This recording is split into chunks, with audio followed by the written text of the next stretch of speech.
ورحمة الله وبركاته. معايا قناة أحمد محي العاب المهكرة. يا ريت تدوس اشتراك وتفعل زر الجرس وتعمل لايكات كتير قوي. انت كل اللي تعرفهم. معانا لعبة الكل بيحبها وكبر معاها، مفيش أي طفل ما لعبهاش.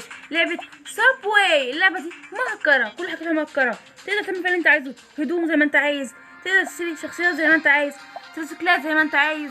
بص زي ما انتم شايفين كده، أي حاجة عايزها. سكيبوردات عشان ما تزعلش حودة، سكيبوردات زي ما انت عايز.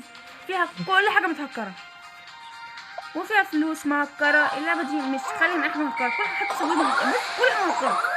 تقدر تلعب براحتك. في الأول واحد زمان يلعب عشان عايز يكون فلوس، عايز يشتري حاجة. دلوقتي لا، كل حاجة موجودة. انت بتلعب علشان انت عايز تلعب، مفيش حاجة مقيداك. دلوقتي زي ما انتم شايفين لعبة جميلة وحلوة والكل بيحبها. فلوسك ما ضاعتش يا حاج. زي ما انتم شايفين كده، يقدر ان هو يطلع من جديد، ومفيش حاجة تقول له الجيم انتهى عيد من الأول. لا، مجرد ما الوقت يخلص يلعب من تاني وفلوسه ما تضيعش. زي ما انتم شايفين فلوسه ما بتخلص وكتيرة قوي، ويقدر يلعب اللي هو عايزه. سواء عايز يلعب بده، عايز يلعب بده، يلعب. مفيش حاجة تمسكه، مفيش حاجة تقول له معكش فلوس، مفيش حاجة تقول له استنى شوية، مفيش حاجة تمنعه. كل حاجة موجودة. وده بقى أهمية التركيب اللي القناة بتعمله. خد دوس على الرابط تحت أسفل القناة وحمل اللعبة والعبها، وما تنساش حلاوتنا في الاشتراك.